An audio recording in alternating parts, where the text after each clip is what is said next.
ದುರ್ಗಾಂಬಿಕೆಯ ಫಲಗಳು ಭಕ್ತಿಯುಳ್ಳವು ಅಂಬಿಕಾ ಸುತ ವಿಘ್ನರಾಜನ ಪಿರಿದು ಸಂಸ್ತುತಿಸಿ ಅಂಬುನಿಧಿಯ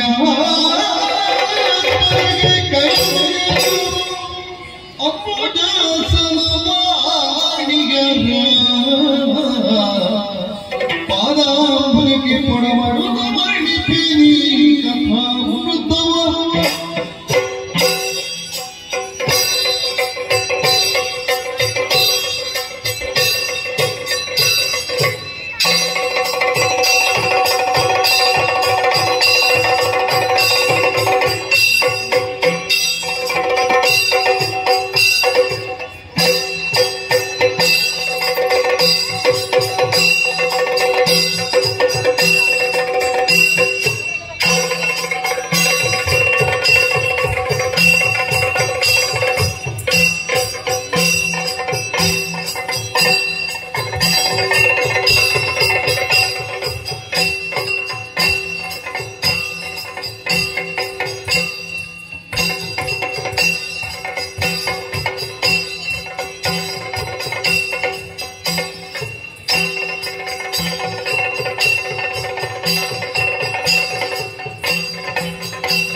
ಅಮರಾವತಿಯ ಯಾರನ್ನು ಕಳಿಕೊಂಡಿದ್ದೀರಿ?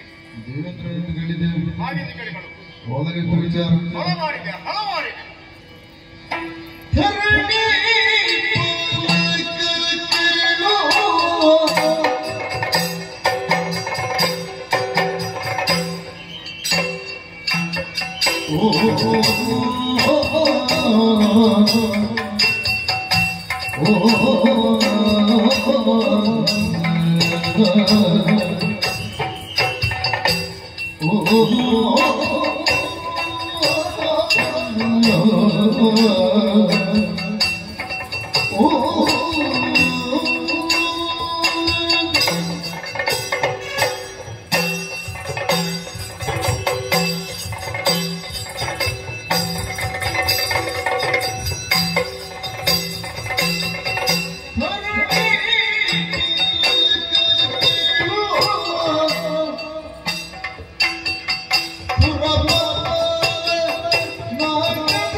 ಪ್ರತಿಯೊಂದು ಜೀವಿ ಕೂಡ ತನ್ನ ಯೋಗಕ್ಷೇಮದತ್ತ ಸದಾ ಜಾಗೃತವಾಗಿರಲೇಬೇಕು.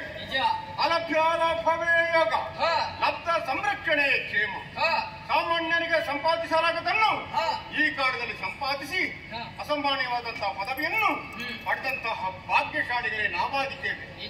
ಆದಿತ್ಯ ಕಶ್ಯಪರ ಆಶೀರ್ವಾದದಿಂದ, ಮೂರು ಮೂರ್ತಿಗಳ ದಯೆಯಿಂದ ಮೇಘವಂತ ಪರ್ವತದಲ್ಲಿ ಶತ ಅಕ್ಷರಗಳನ್ನು ಮಾಡಿದುದರಿಂದಲೇ ತ್ರೈಮೂರ್ತಿಗಳು ಪ್ರಸನ್ನೀಕರಿಸಿ ಈ ಸುಧರ್ಮ ಸಭೆಯ ಅಧ್ಯಕ್ಷ ಸ್ಥಾನವನ್ನು ಅಥವಾ ಸುರಪೀಠವನ್ನು ನನ್ನ ಪಾಡಿಗೆ ಅನುಗ್ರಹಿಸಿದ್ದಾರೆ. ಒಂದು ಮನ್ವಂತರಕ್ಕೆ ಒಬ್ಬನೇ ದೇವೇಂದ್ರ ಎಂಬುದಾಗಿ ಮೂರು ಮೂರ್ತಿಗಳ ನಿಯಮ. ಈ ನಿಯಮವನ್ನು ಯಾವಾದರೂ ಉಲ್ಲಂಘಿಸಲಿಕ್ಕಿದ್ದಕ್ಕಿಂತ ಹಿಂದೆ ಪ್ರಯತ್ನಪಟ್ಟರು ಅಥವಾ ಇದರ ಬಗ್ಗೆ ಹಸ್ತಕ್ಷೇಪವನ್ನು ವ್ಯಕ್ತಪಡಿಸಿದರು ಅಂತವರೆಲ್ಲರೂ ಈ ಕಾಲದಲ್ಲಿ ಹೇಳ ಹೆಸರಲ್ಲಿದ್ದಂತೆ ನಾಶವಾಗಿ ಹೋಗಿದ್ದಾರೆ. ಮನಸ್ಸಿಗೆ ಅಪರಿಮಿತವಾದಂತಹ ಸಂತೋಷ ಉಂಟಾಗುತ್ತಾ ಇದೆ. ಎಂದಿನಂತೆ ಇದ್ದು ಕೂಡ ಧರ್ಮಸಭೆಯ ಅಧ್ಯಕ್ಷ ಸ್ಥಾನವನ್ನು ವಹಿಸಿಕೊಳ್ಳುವುದರ ಮೂಲಕವಾಗಿ ಸಭಾ ಪ್ರವೇಶವನ್ನು ನಾನು ಮಾಡಿದ್ದೇನೆ. ಅಗ್ನಿ, ವಾಯು, ಕುಬೇರ, ವರುಣ ಮೊದಲಾದಂತ ದಿಕ್ಪತಿಯರಲ್ಲ ಈ ಸಭೆಯನ್ನು ನೀವು ಅಲಂಕರಿಸಿದ್ದೀರಿ. ಹಾಗೆ ಯಕ್ಷ, ಕಿನ್ನರ, ಕಿಂಪುರುಷ, ಉರಗ, ಸಿದ್ಧ, ಸಾಧ್ಯರು ಎಲ್ಲರೂ ಕೂಡ ಬಂದು ಅವರವರ ಆಸನವನ್ನು ಸ್ವೀಕರಿಸಿದ್ದಾರೆ. ಮನಸ್ಸಿಗೆ ಸಮಾಧಾನ ಮಾತ್ರವಲ್ಲ, ಈ ರೀತಿಯಂತ ವೈಭವದಂತಹ ಸಭಾ ಕಾರ್ಯಕ್ರಮವು ಜಗದಲ್ಲಿ ಎಲ್ಲಿಯೂ ಕಾಣಲಿಕ್ಕಿಲ್ಲ ಅಥವಾ ಎಲ್ಲಿಯೂ ಆಗಲಿಕ್ಕಿಲ್ಲ ಎಂಬುದನ್ನು ಹೇಳಲಿಕ್ಕೆ ಮನಸ್ಸಿಗೆ ಬಹಳವಾದಂತಹ ಸಂತೋಷ ಉಂಟಾಗುತ್ತಾ ಇದೆ. ಹಾಗೆಯೇ ಕೂಡ ಇನ್ನು ಕೂಡ ನಿಮ್ಮ ನಿಮ್ಮ ಆಸನಗಳನ್ನು ನೀವು ಸ್ವೀಕರಿಸಿದ್ದೀರಿ. ಈ ಸಭೆಯಲ್ಲಿ ಯಾವ ವಿಷಯಗಳುಂಟು, ಯಾವ ಮಹತ್ವದನ್ನುಂಟು ಅದೆಲ್ಲವೂ ಈ ಕಾಲದಲ್ಲಿ ನಡೆದು ಹೋಗಿದೆ. ಮನಸ್ಸಿಗೆ ಮತ್ತೂ ಸಮಾಧಾನವಾಗುತ್ತಾ ಇದೆ. ಹಾಗೆ ಕಂಬೆ, ಊರ್ತಿ, ಮೇಳಕೆ, ಘಟಾಚಿ ಮೊದಲಾದಂತ ಅಪ್ಸರಾಂಗನೇರ ನಾಟ್ಯ ಬೆಳವೆ ಇಲ್ಲಿ ವೈಭವದಿಂದ ನಡೆದು ಹೋಯಿತು ಎಂಬುದನ್ನು ಹೇಳಲಿಕ್ಕೆ ಮನಸ್ಸಿಗೆ ಸಮಾಧಾನವಾಗುತ್ತಾ ಇದೆ. ಅಷ್ಟು ಮಾತ್ರವಲ್ಲ, ಸುಮಣ ಸಾಗರಾಗಿರುವಂತಹ ನಿಮ್ಮಲ್ಲಿ ಕೆಲವರಿಂದ ಮಾತುಗಳನ್ನು ನಾನು ಹೇಳಬೇಕು, ಆಡಬೇಕೆಂಬುದಾಗಿ ಅಭ್ಯಸ್ತಾ ಇದ್ದೇನೆ. ಆದುದರಿಂದ ಸುಮನಸರೇ, ಸುಮನಸರು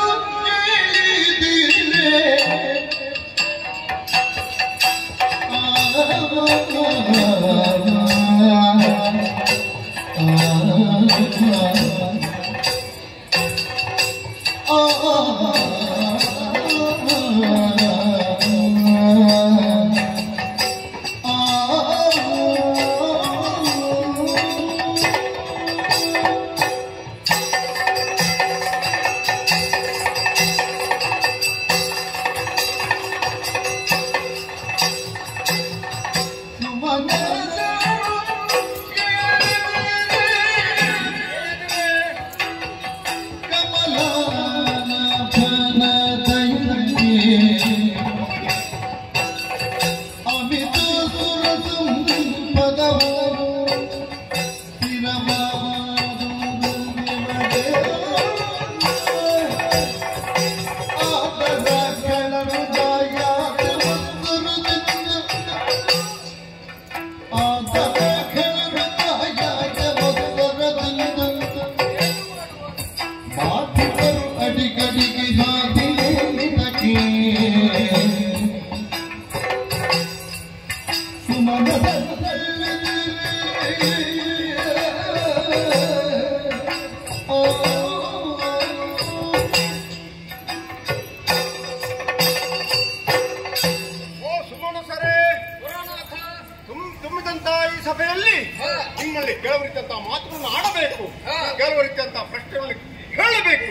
ಎಂಬುದಾಗಿ ನನ್ನ ಒಂದು ಆಶೆ, ಮನಸ್ಸಿನ ತವಕ. ಯಾಕಂದ್ರೆ ಸುರ ಪದವಿಯನ್ನು ನಾವು ಅಲಂಕರಿಸಿದ್ದೇವೆ, ಮಾತ್ರವಲ್ಲ ಸುರಪೀಠವನ್ನು ನಾನು ಪಡೆದಿದ್ದೇನೆ ಎಂಬಷ್ಟರಲ್ಲಿಗೆ ನಾವು ತೃಪ್ತರಾಗಲೇಬಾರದು. ಮೂರು ಮೂರ್ತಿಗಳ ಅನುಗ್ರಹ ನಮ್ಮ ಪಾಡಿಗೆ ಸದಾ ಇದ್ದೇ ಇರ್ತದೆ. ಅದರಲ್ಲೂ ಜಗದಾದಿ ದೈವವಾಗಿರುವಂತ ಶ್ರೀಹರಿಯ ಕೃಪಾ ಕಟಾಕ್ಷ ನಮ್ಮ ಮೇಲೆ ಸದಾ ಇರುವಾಗ ಯಾವ ರೀತಿಯಾದಂತಹ ಭಯವೂ ನಮಗಿಲ್ಲ, ಯಾವ ರೀತಿಯಂತಹ ತೊಂದರೆಯೂ ನಮ್ಮ ಪಾಡಿಗೆ ಮುಂದಕ್ಕೂ ಆಗಲಿಕ್ಕಿಲ್ಲ. ಹಿಂದಕ್ಕೂ ಆದಂತಹ ಘಟನೆಗಳಿಗೆ ಅದನ್ನು ಪರಿಹರಿಸಿದವ ಭಗವಂತ. ಹಾಗಿರುವಲ್ಲಿ ಮನಸ್ಸಿಗೆ ಒಂದು ರೀತಿಯ ಸಮಾಧಾನ ಉಂಟಾಗುತ್ತಾ ಇದೆ. ಆದರೆ ಇಂಥ ಈ ತುಂಬಿದ ಸಭೆಯಲ್ಲಿ ನಿಮ್ಮಲ್ಲಿ ಕೇಳುವಂತಹ ಪ್ರಶ್ನೆಗಳು ಯಾವುದು? ಬೇರಾವುದಲ್ಲ, ನಮ್ಮ ದೊಡ್ಡಪ್ಪನ ಮಕ್ಕಳಾಗಿರುವಂತಹ ತಿಥಿ ಸಂಜಾತರಾಗಿರುವಂತಹ ದೈತ್ಯರು, ಆಮೇಲೆ ದಳುವಿನ ಮಕ್ಕಳಾಗಿರುವಂತಹ ದಾನವರು ಕೆಲವು ಸಾರಿ ಈ ಸುರಲೋಕದ ಮೇಲೆ ಉಪಯೋಗವನ್ನು ಮಾಡಿದ್ದಾರೆ. ಬ್ರಹ್ಮನನ್ನು ಶಿವನನ್ನು ತಪಸ್ಸಿನ ಮೂಲಕ ಮೆಚ್ಚಿಸುತ್ತಾರೆ, ಬೇಕು ಬೇಕಾದಂತಹ ವರಗಳನ್ನು ಪಡೆಯುತ್ತಾರೆ. ತದನಂತರ ಅವರ ಗೃದ್ರ ದೃಷ್ಟಿ ಇರುವುದೇ ಈ ನಾಕಲೋಕಕ್ಕೆ. ಇದಕ್ಕಿಂತ ಹಿಂದೆ ಅದೆಷ್ಟೋ ಮಂದಿ ಬಂದಿದ್ದಾರೆ. ಬಂದವರನ್ನು ಶ್ರೀಹರಿಯ ಕೃಪೆಯಿಂದ ಅವರನ್ನು ನಾಶಪಡಿಸಿದವರು ನಾವಾಗಿದ್ದೇವೆ. ಮನಸ್ಸಿಗೆ ಸಮಾಧಾನ ಆಗುವುದಾದರೂ ಕೂಡ ತುಂಬಿದಂತ ಈ ಸಭೆಯಲ್ಲಿ ನಿಮ್ಮಲ್ಲಿ ಒಂದೇ ಒಂದು ಪ್ರಶ್ನೆ, ಇನ್ನು ಮುಂದಕ್ಕೆ ನಾಕಲೋಕದ ಮೇಲೆ ಏನಾದ್ರೂ ತೊಂದರೆ, ಏನಾದ್ರೂ ಅಪಾಯ ಉಂಟಾಯ್ತು ಅಂತಾದ್ರೆ ನೀವೇನು ಮಾಡ್ತೀವಿ?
ಹಾಗಾಗಿ ಆ ಸುರರು ಬ್ರಹ್ಮನಿಂದಲೋ ಶಿವನಿಂದಲೋ ವರಬಲಾನ್ವಿತರಾಗಿ ನಮ್ಮ ಈ ಸ್ವರ್ಗದ ಸ್ವಸ್ತುಗಳಾದಂತಹ ಕಾಮಧೇನು, ಕಲ್ಪವೃಕ್ಷ, ಐರಾವತ, ಚಿಂತಾಮಣಿ, ಅಮೃತ ಮೊದಲಾದಂತಹ ಸ್ವಸ್ತಿನ ಮೇಲೆ ಆಸೆಟ್ಟು ಬಂದಂತಾದರೆ ಅವರನ್ನು ಮೂರು ಮೂರ್ತಿಗಳ ಅನುಗ್ರಹದಿಂದ ನಾನು ಸೆರೆ ಪಡೆಯುತ್ತೇನೆ.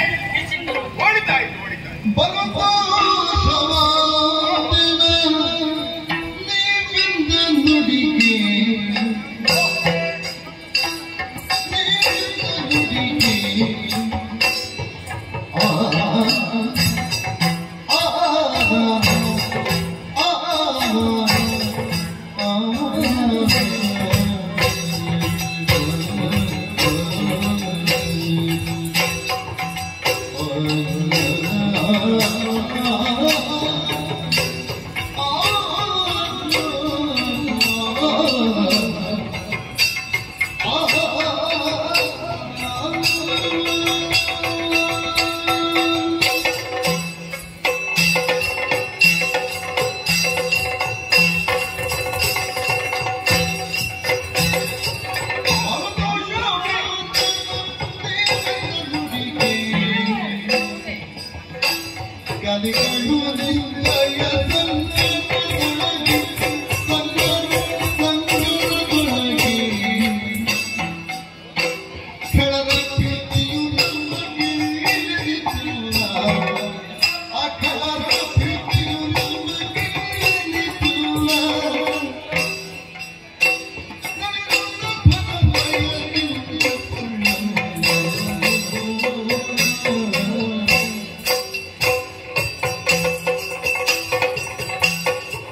ನೀವೇನು ಸಾಮಾನ್ಯರೇ?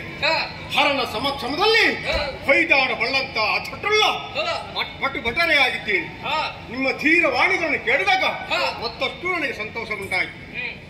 ಮಾತ್ರವಲ್ಲ, ನಮಗೆ ಮೂರು ಮೂರ್ತಿಗಳಲ್ಲಿ ಪ್ರಧಾನವಾದಂತಹ ದೇವರೆಂದರೆ ಆ ಶ್ರೀಹರಿ. ಆ ನಳಿನಾಕ್ಷಣ ದಯೆ ನಮ್ಮ ಮೇಲೆ ಸದಾ ಇದ್ದೇ ಇರುತ್ತದೆಂಬ ಒಂದು ಪೂರ್ಣವಾದಂತ ನಂಬಿಕೆ ನನಗುಂಟು. ಯಾಕಂದ್ರೆ ಇದಕ್ಕಿಂತ ಹಿಂದೆ ಪಡೆದವನು ಅವನೇ, ಮುಂದಕ್ಕೂ ಪಡೆಯುವವನ ಆ ನಳಿನಾಕ್ಷನಾಗಿದ್ದಾನೆ.